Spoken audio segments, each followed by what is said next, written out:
Hello everyone, welcome you all to Anthropology Inside classes, and today we are going to discuss topic mutation and genetic disorders. So let's start. First we know what is mutation.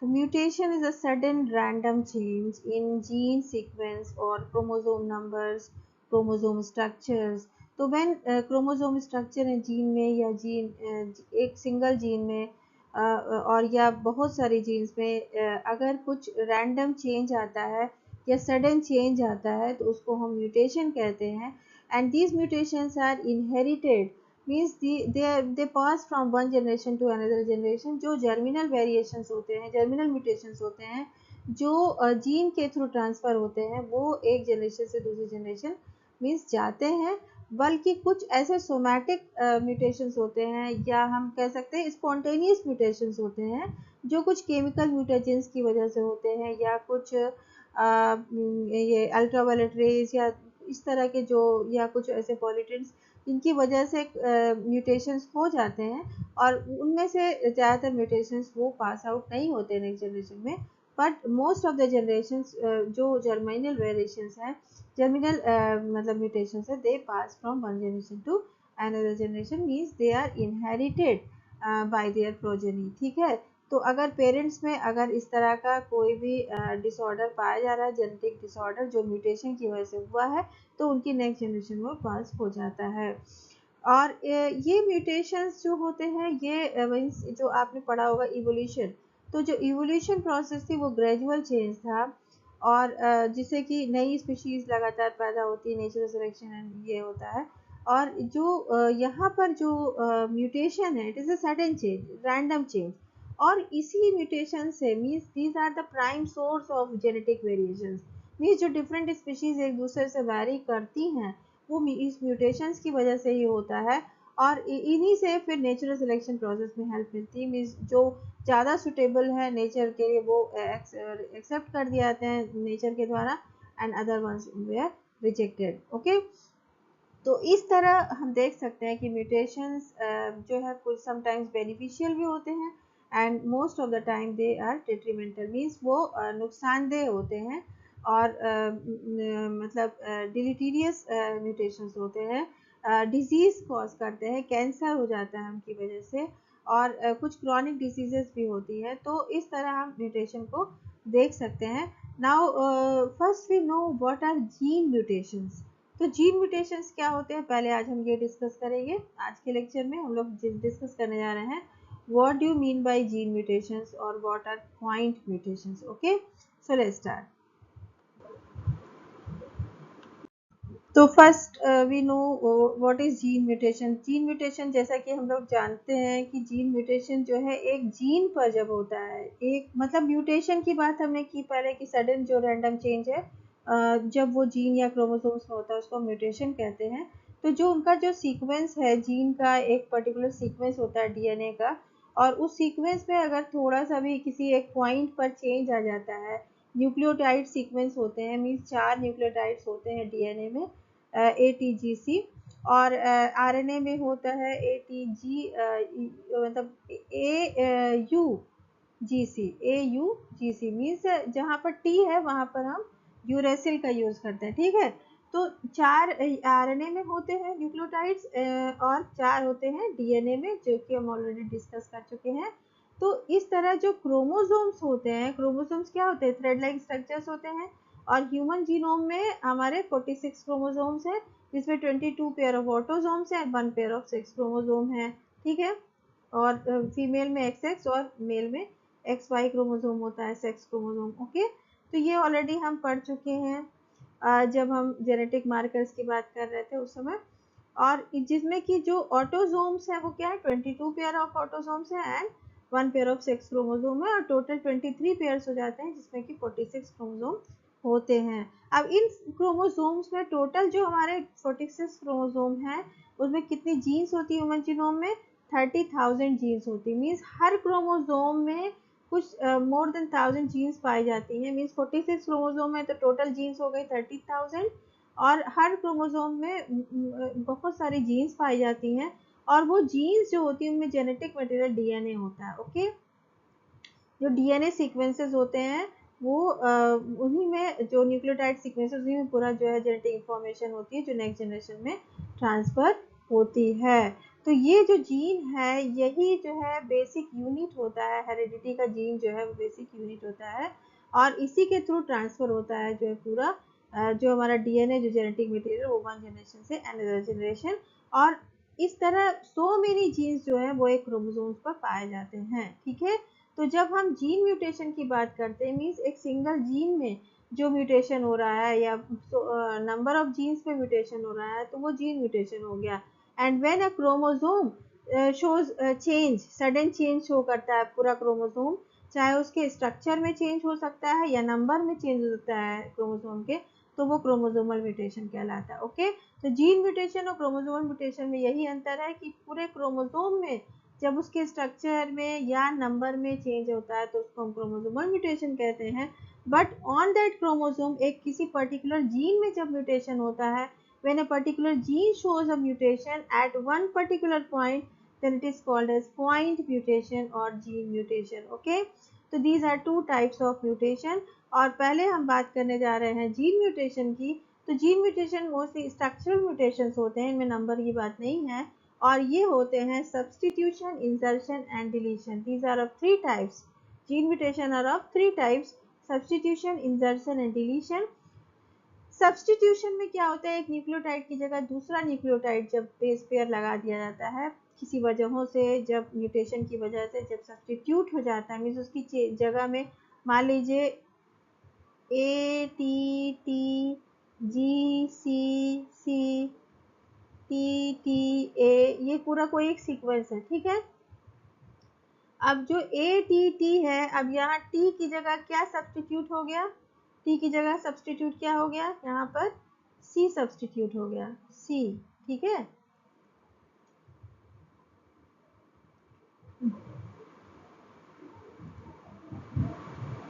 C substitute हो गया, तो ये sequence क्या बन गया, A T C G C सी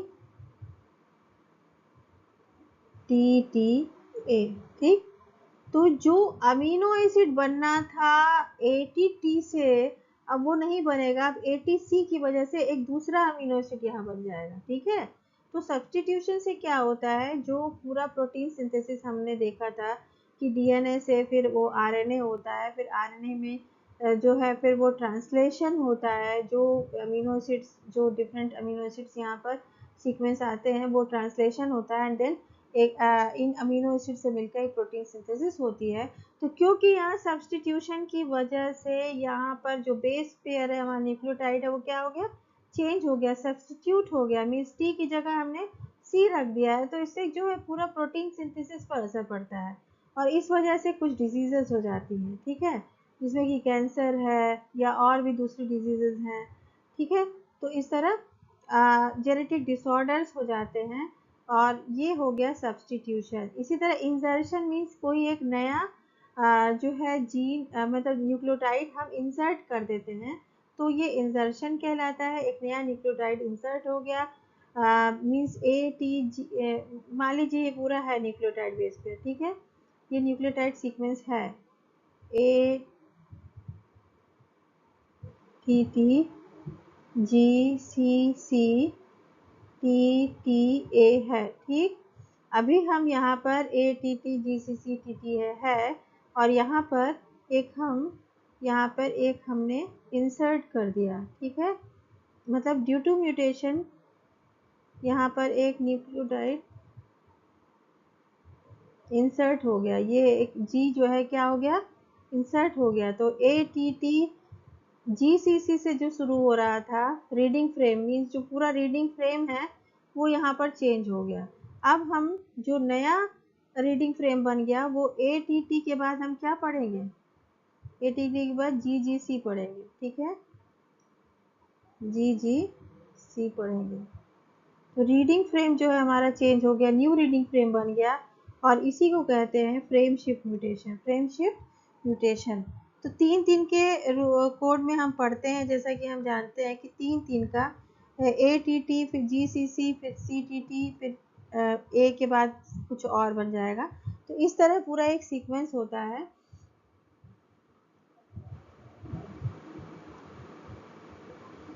तो जो हमारा रीडिंग फ्रेम था वो क्या है, शिफ्ट हो गया, जीजीसी आ गया। जीजीसी आने की वजह से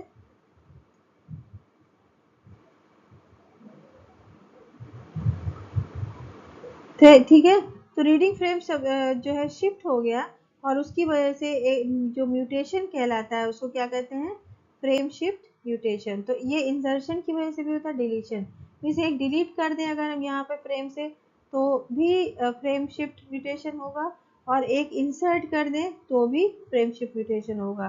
तो इंसर्शन और डिलीशन से फ्रेम शिफ्ट म्यूटेशन कहलाता है, क्योंकि जो पूरा रीडिंग फ्रेम है वो शिफ्ट कर जाता है, चाहे आप उसमें एक ऐड कर दीजिए चाहे एक डिलीट कर दीजिए, तो रीडिंग फ्रेम हमारा मतलब डिफर करने लगता है ओरिजिनल रीडिंग फ्रेम से, और इसीलिए हम इसको फ्रेम शिफ्ट म्यूटेशन कहते हैं। ठीक है, अब सब्सटीट्यूशन भी 3 तरीके के होते हैं। सब्सटीट्यूशन जो हमने पहले पढ़ा था कि एक किसी न्यूक्लियोटाइड की जगह दूसरा न्यूक्लियोटाइड सब्सटीट्यूट कर देते हैं, वो भी 3 तरीके के होते हैं। साइलेंट होते हैं, नॉनसेंस होते हैं, मिससेंस होते हैं। ठीक है, साइलेंट में क्या होता है कि कोई चेंज नहीं आता, मीन्स सेम अमीनो एसिड बनता है। अगर हमने नया सब्सटीट्यूट कर भी दिया तो उसके अमीनो एसिड के जो स्ट्रक्चर उसमें चेंज नहीं आएगा, सेम अमीनो एसिड बनेगा।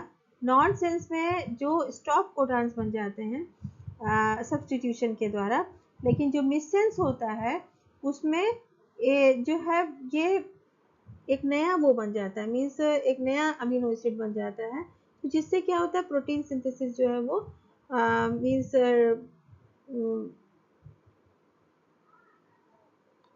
तो प्रोटीन सिंथेसिस पे इसका असर पड़ता है, और जिससे कि इसके बुरे प्रभाव पड़ते हैं, क्योंकि जो प्रोटीन बनना चाहिए था उसकी जगह एक दूसरा प्रोटीन बन जाता है, गलत प्रोटीन बन जाते हैं जो कि बॉडी के लिए जरूरी नहीं है, और इससे कि कुछ डिजीजेस हो जाती हैं।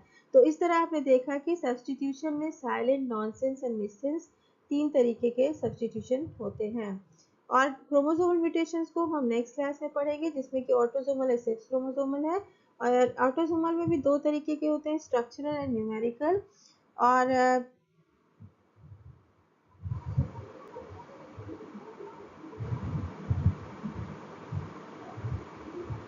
ठीक है, तो स्ट्रक्चर और न्यूमेरिकल 2 तरीके के, स्ट्रक्चरल भी 4 तरीके के होते हैं, deletion, duplication, inversion and translocation. And numerical जिनको कि एन्यूप्लॉइडी कहते हैं, दीज आर ऑफ 2 टाइप्स, जिसमें कि एक में एडिशन और डिलीशन होता है, ट्राइसोमी एंड मोनोसोमी। ओके, और सेक्स क्रोमोसोमल अलग से डिसऑर्डर्स होते हैं, जो क्रोमोसोमल सेक्स क्रोमोसोमल डिसऑर्डर्स होते हैं, जो कि उनके नंबर्स में चेंज आ जाता है। ठीक है, तो इस तरह हम पहले देख लेते हैं कि जीन म्यूटेशंस क्या होते हैं।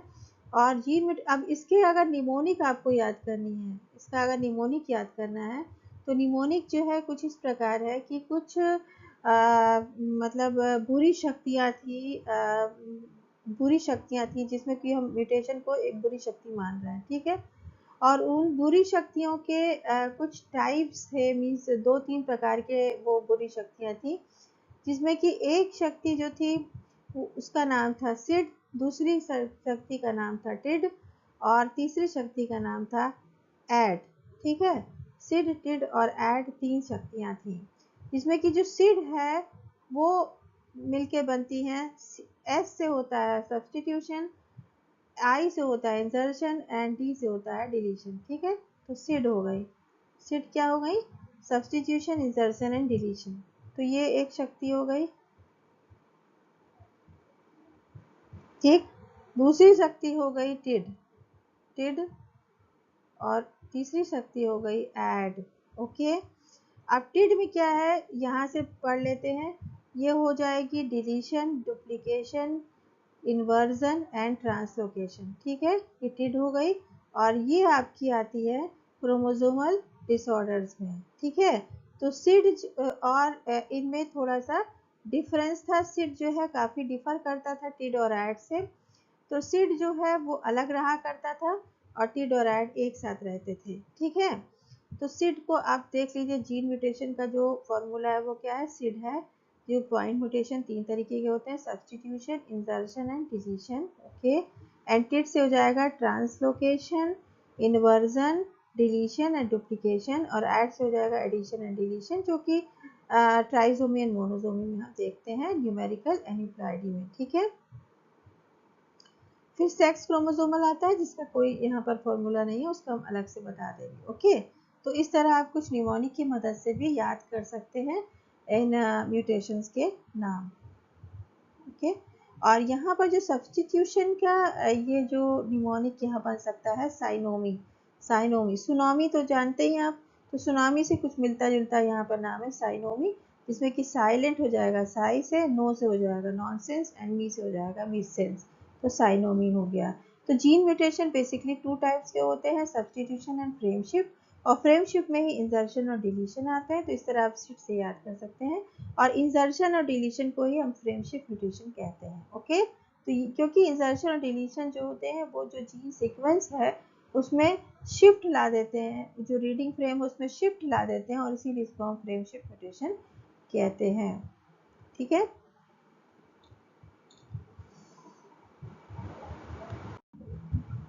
अब यहाँ पर देख सकते हैं, यहाँ पर जो फिगर बना हुआ है, मीन्स यहाँ पर दिया हुआ है, फ्रेमशिफ्ट म्यूटेशन दिखा रहा है, शो कर रहा है। तो जो डीएनए का जो ओरिजिनल ये सीक्वेंस है TAC TAT GCC TTA है, ठीक है। अब यहाँ पर क्या हो गया, फ्रेमशिफ्ट म्यूटेशन में क्या होता है, या तो डिलीशन होता है या इंसर्शन होता है।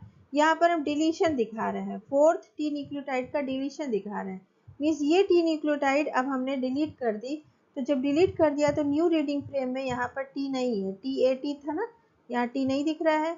तो अब ये जो रीडिंग फ्रेम है वो चेंज हो गया, अब यहाँ क्या पढ़ेंगे आप, TAC पढ़ेंगे, TAC पढ़ेंगे, फिर ATG पढ़ेंगे,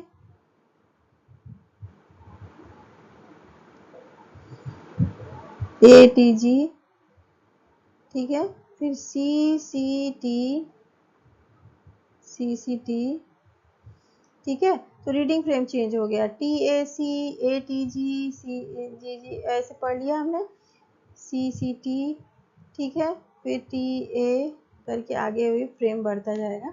तो इस तरह फ्रेम चेंज हो गया, और इससे क्योंकि जो नया mRNA बनेगा, तो mRNA जहाँ पर ये बन रहा था AUG और AUG क्या है, इनिशिएटर कोडॉन है, ठीक है। तो ये पूरा बन रहा था AUG AUA, ये कोडॉन्स थे 3, मतलब 4 ये कोडॉन्स थे, इससे 4 ये अमीनो एसिड्स बन रही है, ठीक है। ट्रांसलेट हो गया तो अमीनो एसिड बन गया और इससे प्रोटीन बन जाती है।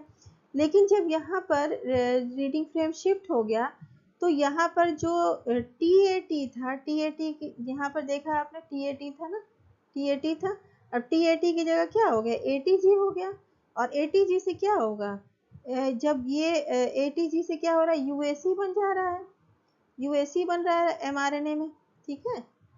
mRNA में क्या हो रहा है, UAT जो इसी कॉम्प्लीमेंट्री स्ट्रैंड क्या बन रही है, UAC बन जा रही है। अब UAC से क्या बन जा रहा है, यहाँ पे टायरोसिन बन जा रहा है, टायरोसिन, ठीक है। जबकि यहाँ पर क्या बन जा रहा था, ये LIE से अमीनो एसिड बन रहा था, यहाँ पर चेंज हो गया। और इस तरह पूरा जो पहला जो मिथियोनिन है वो सेम है, लेकिन जहाँ से शिफ्ट हुआ है आप देख सकते हैं, वहाँ से आपका अमीनो एसिड जो है वो इस वाले से डिफरेंट बन रहा है, अमीनो एसिड यहाँ पर डिफरेंट बन रहा है, यहाँ पे AUA बन रहा है और यहाँ पर UAC बन रहा है। इसी तरह यहाँ पर आर्जिन बन रहा है CGG, लेकिन ये GGA बन रहा है, ग्लाइसिन बन गया, ठीक है। तो टायरिसिन ग्लाइसिन बन गया। तो इस तरह जो प्रोटीन सिंथेसिस है उसमें असर पड़ जाता है, एक न्यू टाइप ऑफ प्रोटीन बन जाता है जो कि जो ओरिजिनल बनना था उससे अलग होता है, और इसीलिए उसमें बॉडी पे उसके दुष्प्रभाव पड़ते हैं, क्योंकि जो प्रोटीन चाहिए था वो नहीं बनता, उसकी जगह दूसरा कुछ बन जाता है, इससे डिजीजेस होती हैं, जेनेटिक डिसऑर्डर्स हो जाते हैं, ठीक है। तो रीडिंग फ्रेम चूंकि शिफ्ट कर गया, इसीलिए इसको फ्रेम शिफ्ट म्यूटेशन कहते हैं। तो डिलीशन से भी फ्रेम शिफ्ट हो जाएगा और इंसर्शन से भी फ्रेम शिफ्ट हो जाएगा। अगर कुछ यहाँ पर हम एक नया ऐड भी कर देते हैं तो भी रीडिंग फ्रेम जो हमारा शिफ्ट कर जाएगा, और इसीलिए एक new kinds of amino acids बन जाएंगे और न्यू प्रोटीन सिंथेसिस होगी, ओके। तो आप देख सकते हैं ये फ्रेम शिफ्ट म्यूटेशन कहलाता है, जो कि इंसर्शन और डिलीशन दोनों से होता है। और सब्स्टिट्यूशन में साइलेंट, नॉनसेंस और मिससेंस होता है। जैसा कि मैंने बताया था कि साइलेंट से अमीनो एसिड की सिंथेसिस में कोई प्रभाव नहीं पड़ता, वही सेम अमीनो एसिड बनता है, यहाँ पर भी बन रहा है। लेकिन जो नॉनसेंस कोडॉन, नॉनसेंस मतलब जो पॉइंट म्यूटेशन है, जो सब्स्टिट्यूशन म्यूटेशन है, उससे क्या हो रहा है कि स्टॉप कोडॉन्स बन जा रहे हैं, स्टॉप कोडॉन्स बन जा रहे हैं, और यहाँ कोई अमीनो एसिड की सिंथेसिस नहीं हो रही है, no protein synthesis, no amino acid synthesis. Okay, जब स्टॉप कोडॉन्स बनते हैं तो कोई प्रोटीन सिंथेसिस नहीं होती है। अब मिसेंस जब कोडॉन्स बन रहे हैं, मिसेंस मतलब जो सब्सटीट्यूशन हो रहा है, पॉइंट म्यूटेशन, यहाँ पर क्या हो रहा है कि जो अमीनो एसिड बननी थी उसकी जगह, जैसे यहाँ लाइसिन बन रहा था, अब अर्जिन बन रहा है, थ्रोमिन बन रहा है, ठीक है।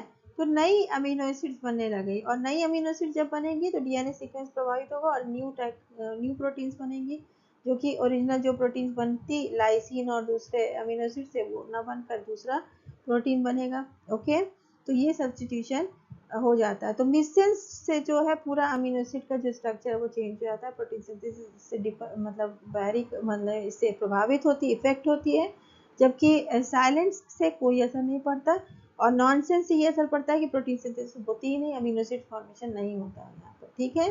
तो ये 3 तरीके के पॉइंट म्यूटेशन में सब्सटीट्यूशन म्यूटेशन हो गए, और यहाँ पर फ्रेमशिप म्यूटेशन हो गए, जिसमें डिलीशन और इंसर्शन दोनों आते हैं। ओके,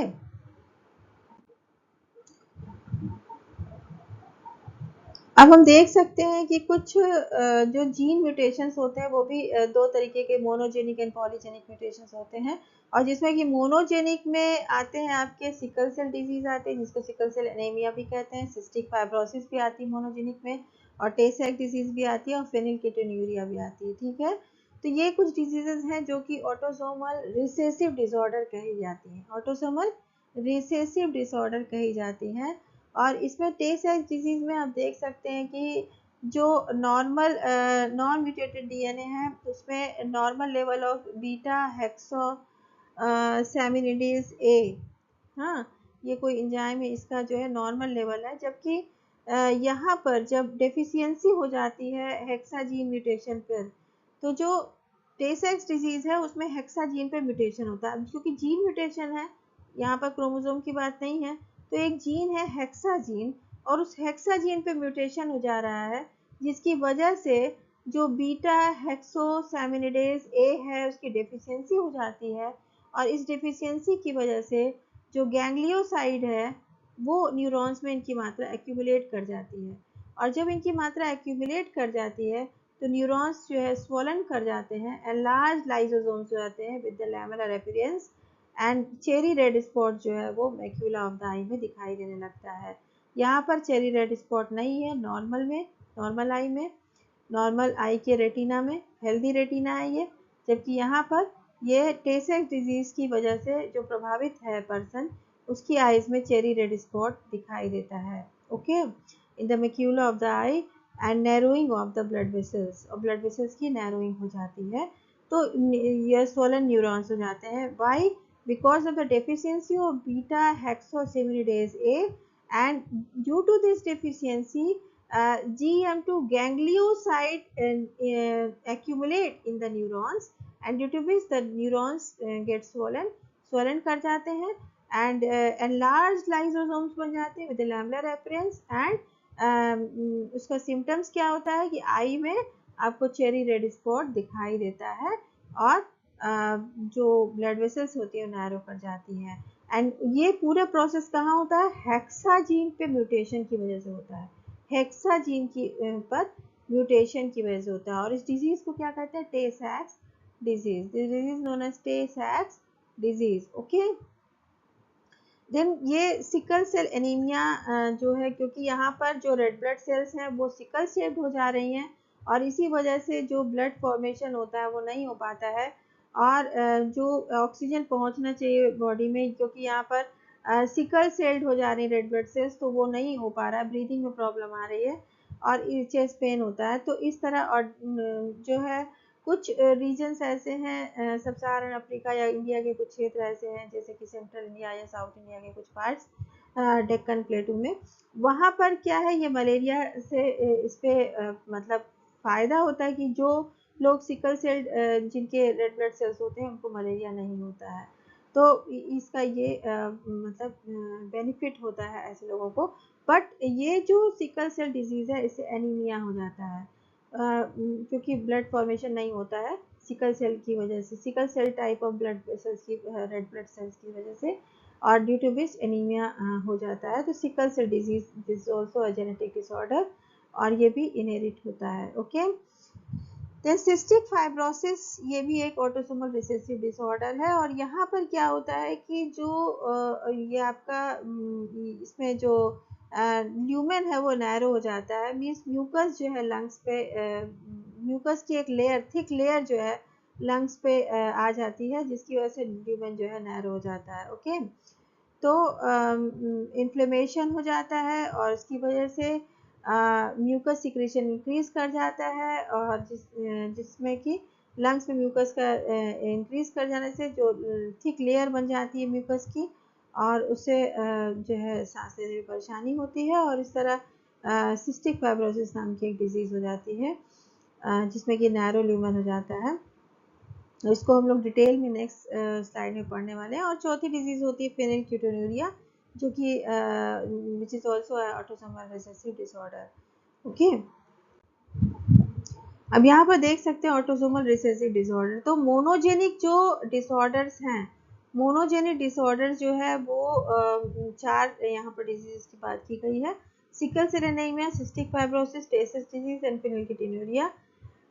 इसी में कुछ ऑटोसोमल रिसेसिव डिसऑर्डर्स भी हैं, कुछ ऑटोसोमल डोमिनेंट डिसऑर्डर्स भी हैं जिसमें कि अकॉन्ड्रोप्लासिया एंड हंटिंगटन्स डिजीज आते हैं।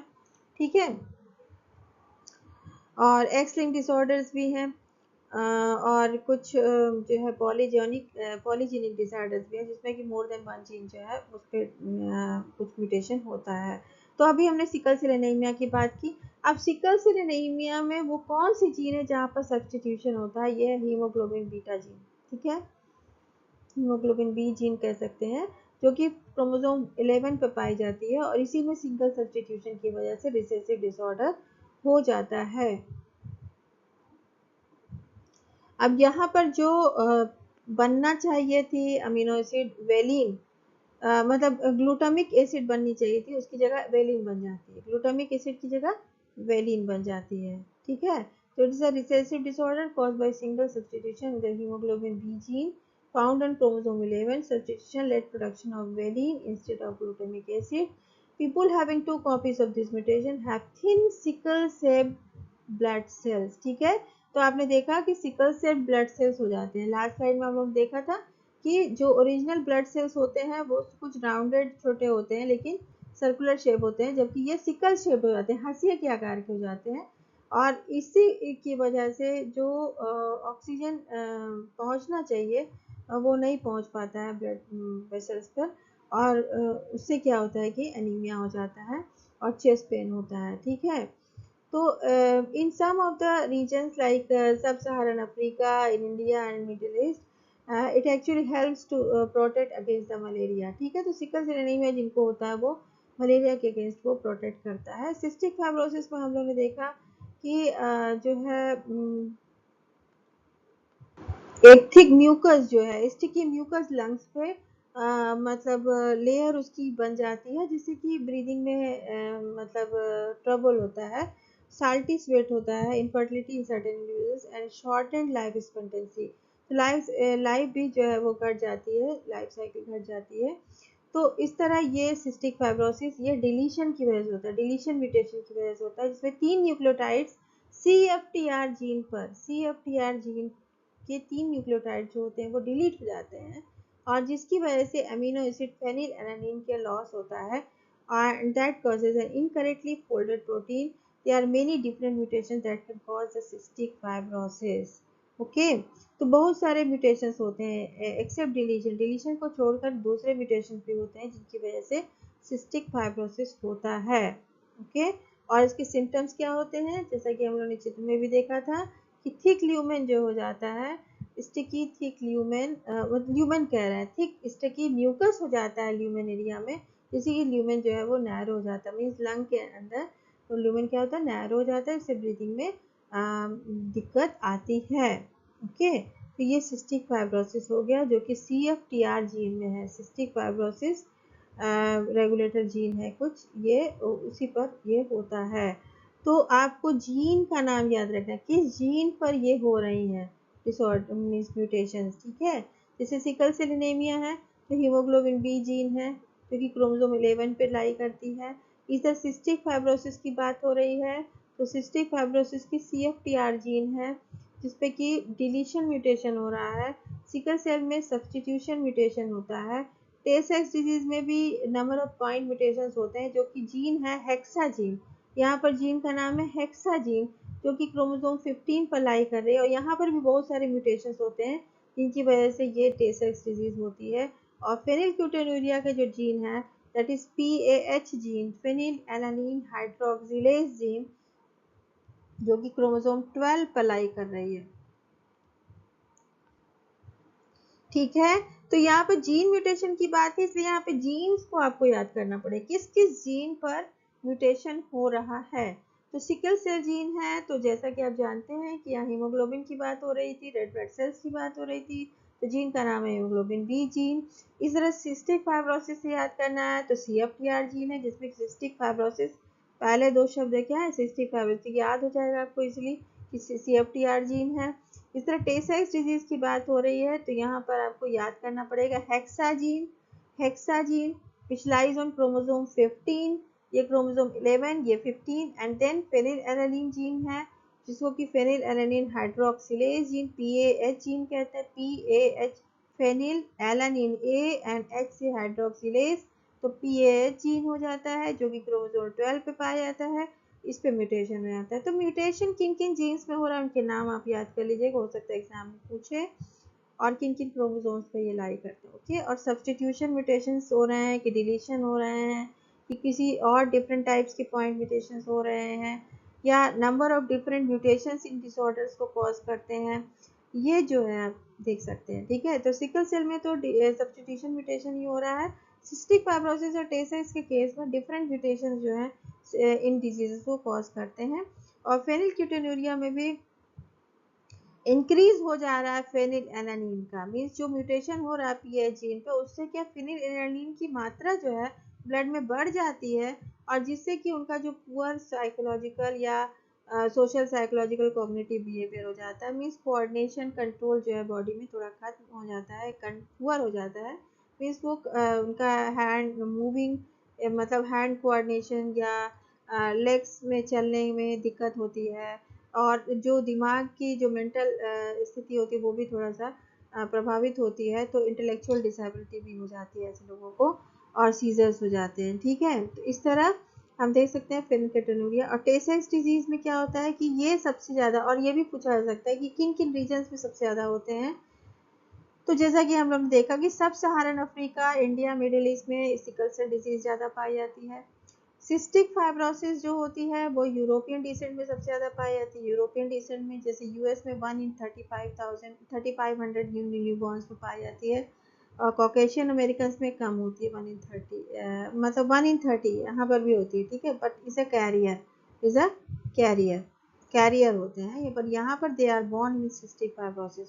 तो जो आपका यूरोप है उसमें सबसे ज़्यादा सिस्टिक फाइब्रोसिस पाई जाती है, और ये Africa and India and middle east में पाया था सिकल सेल।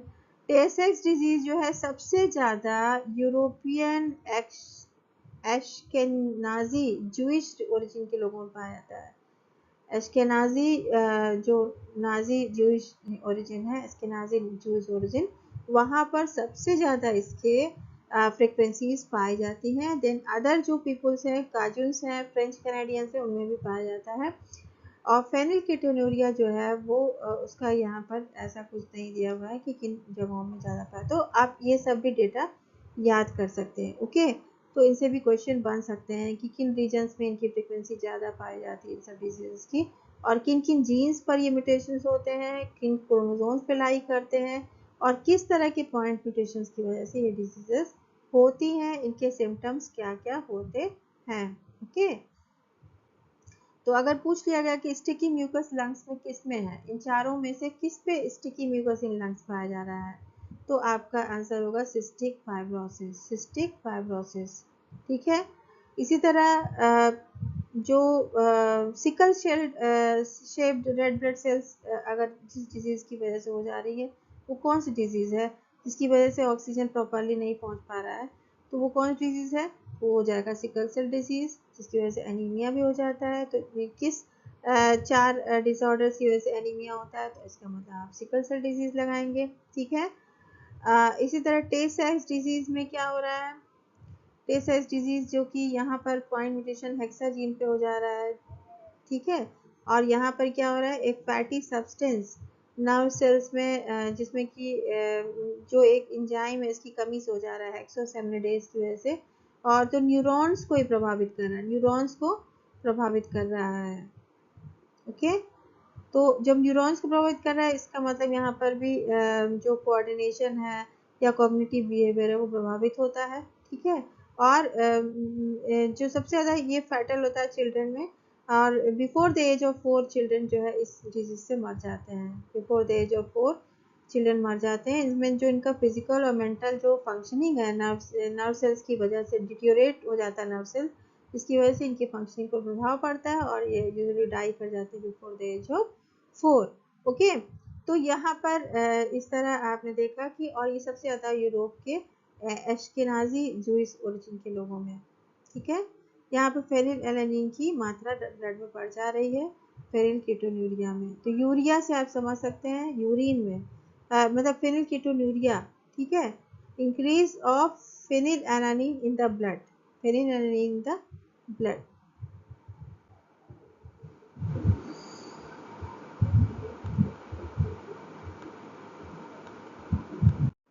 तो जैसा कि हम लोगों ने पिछली स्लाइड में मोनोजेनिक डिसऑर्डर के अंदर ऑटोसोमल रिसेसिव डिसऑर्डर की बात की, जिसमें कि हम लोगों ने 4 डिसऑर्डर्स को पढ़ा, सिकल सेल एनीमिया, टे साक्स disease, phenylketonuria and cystic fibrosis, okay. अब यहाँ पर हम ऑटोसोमल डोमिनेंट डिसऑर्डर को पढ़ने जा रहे हैं, जिसमें हंटिंगटन्स डिजीज है और एकॉन्ड्रोप्लासिया है।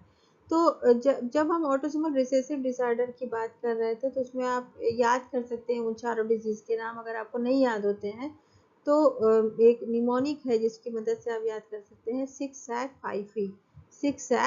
5 6 से हो जाएगा सिकल सेल एनीमिया, सैक से हो जाएगा टे सैक डिजीज, 5 से हो जाएगा सिस्टिक फाइब्रोसिस, फाइब्रोसिस में 5 जो है सिस्टिक फाइब्रोसिस, ठीक है। 5 और फी से फेनिलकीटोनुरिया।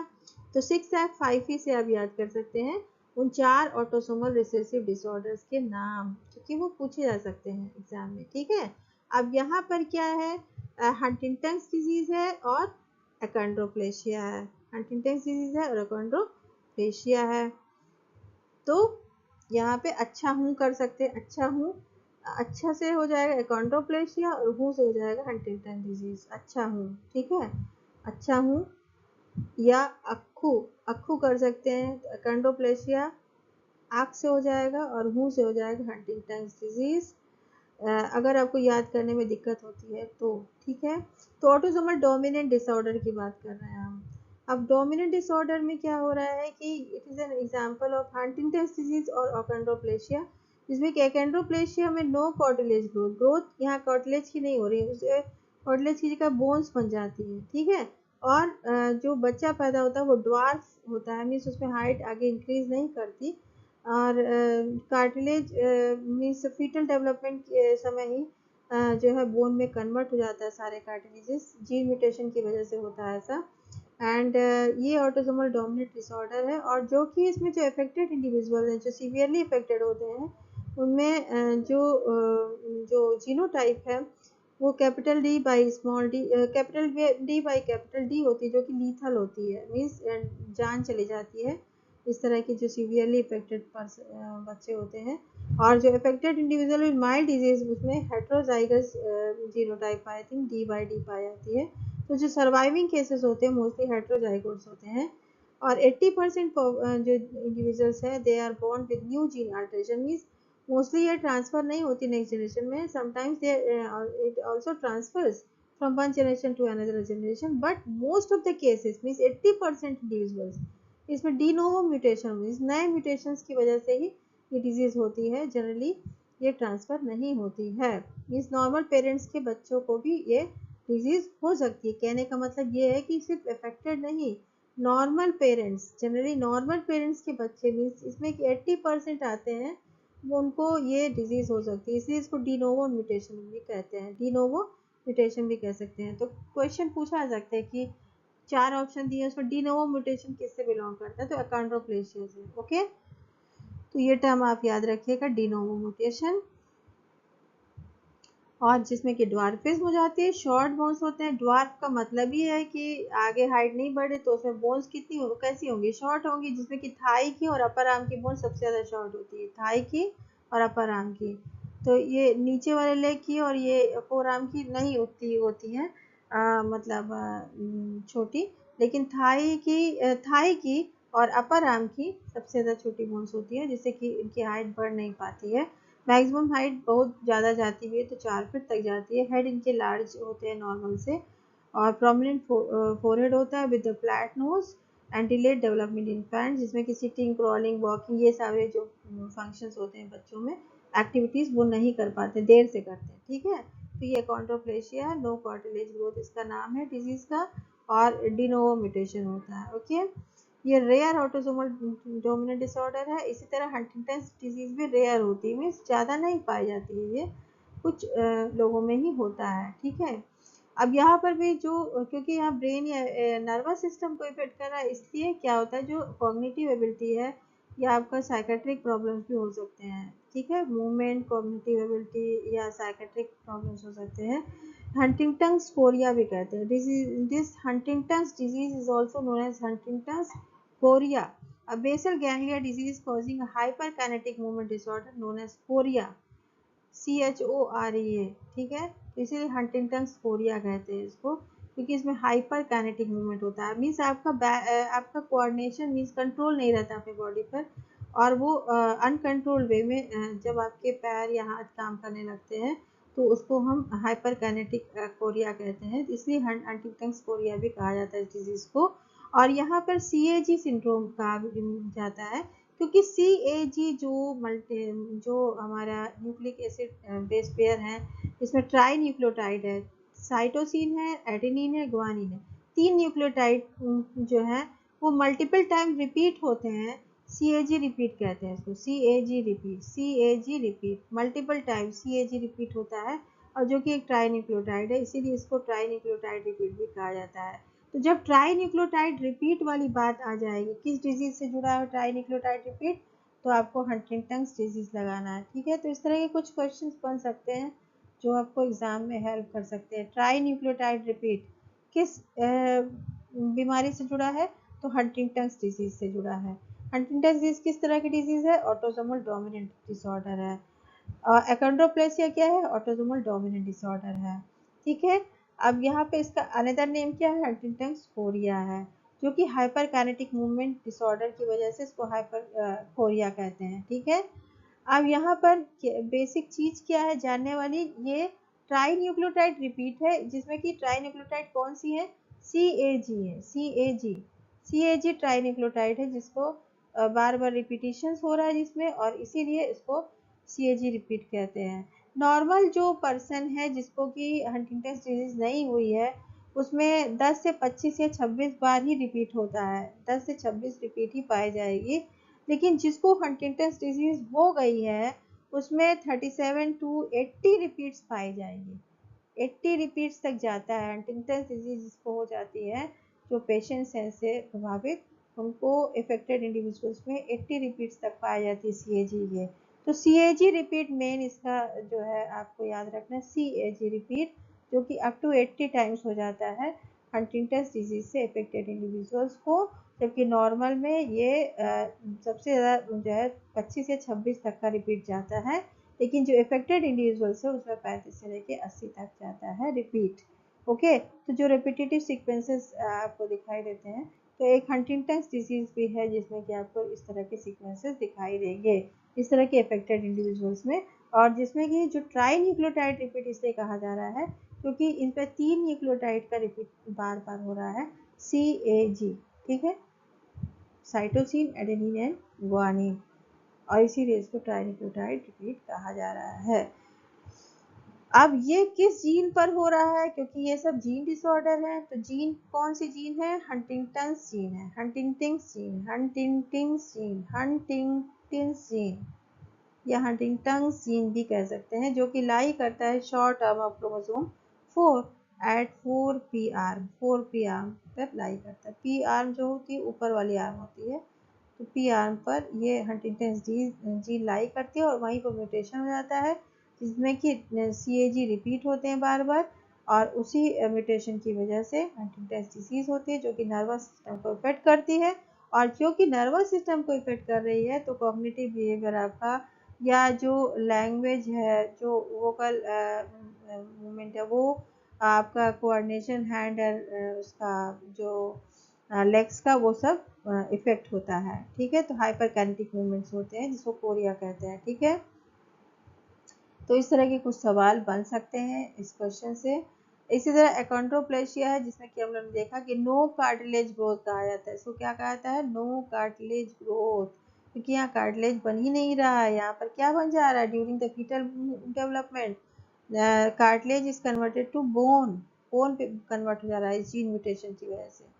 ठीक है, और ये डीनोवो म्यूटेशन होता है। डी नोवो म्यूटेशन जब पूछा जाए किस म्यूटेशन में है, तो एकॉन्ड्रोप्लेशिया लगाना है आपको। और एकॉन्ड्रोप्लेशिया किस तरह का डिसऑर्डर है? ऑटोसोमल डोमिनेंट डिसऑर्डर है। ओके,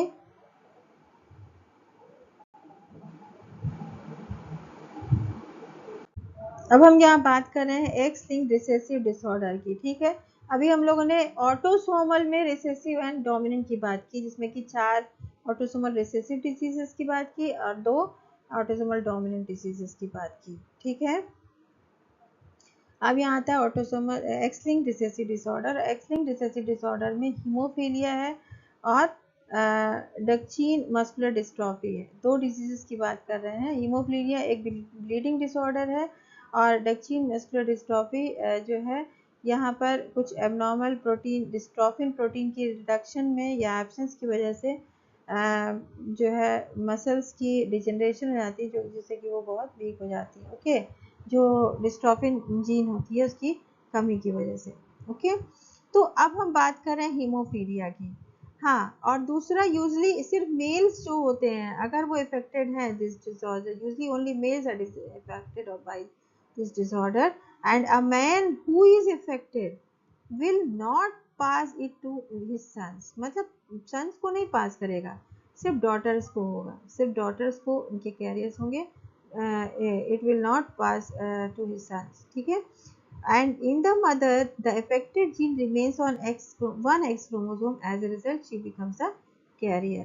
तो मदर जो है वो कैरियर हो जाती है, और सन्स मतलब सारे डॉटर्स को होता है, मदर कैरियर होती है। 1 क्रोमोसोम पर, उसके 1X क्रोमोसोम पर ये अफेक्टेड जीन लाई करता है, और जो है इसकी वजह से वो कैरियर होती है। अब हीमोफीलिया डिजीज के क्या जो है खासियत है, ये देख लेते हैं। तो किस जीन पर ये म्यूटेशन होता है? Coagulation factor 8 gene and coagulation factor 9 gene पर, जो कि टाइप ए और टाइप बी है। टाइप ए है 8 और टाइप बी है 9। तो टाइप फैक्टर 9 जीन जो है टाइप बी है, that result in the production of abnormal version of coagulation factor. Means जो ये ओरिजिनल है, इनके एबनॉर्मल वर्जन बन जाते हैं, या इनका रिड्यूस्ड अमाउंट बनता है, जिसकी वजह से एक ब्लीडिंग डिसऑर्डर हो जाता है। ब्लड क्लॉटिंग नहीं होती ठीक से, और जिससे कि ब्लड जो है बहने लगता है, और इसी डिजीज को हम हीमोफीलिया कहते हैं। ठीक है, तो अगर किसी मेल को है, फादर को है, तो फादर से सारी उसकी डॉटर्स को हो जाएगा, और उसके किसी एक सन को नहीं होगा, किसी भी सन को नहीं होगा, सिर्फ डॉटर्स को होगा।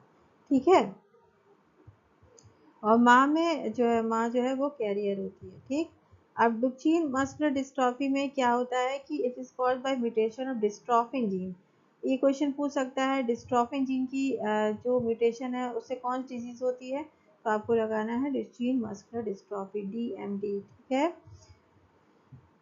जिससे कि रिडक्शन या एब्सेंस हो जाता है डिस्ट्रोफिन जीन का, या presence of abnormal protein and dystrophin abnormally और डिफिशिएंसी लीड्स टू डिस्ट्रॉफी और the degeneration of the muscle, making them more fragile and weak. तो बहुत वीक हो जाती है मसल्स, या आसानी से वो फ्रेजाइल मीन्स ब्रेक कर जाती है, तो इसलिए जो है वो डिस्ट्रोफिन जीन की कमी से होता है ये।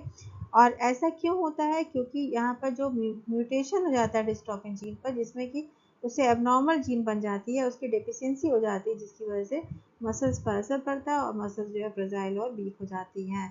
इसको डुचेन मस्कुलर डिस्ट्रॉफी कहते हैं, जिसमें कि डिस्ट्रॉफिन जीन पर म्यूटेशन हो रहा है।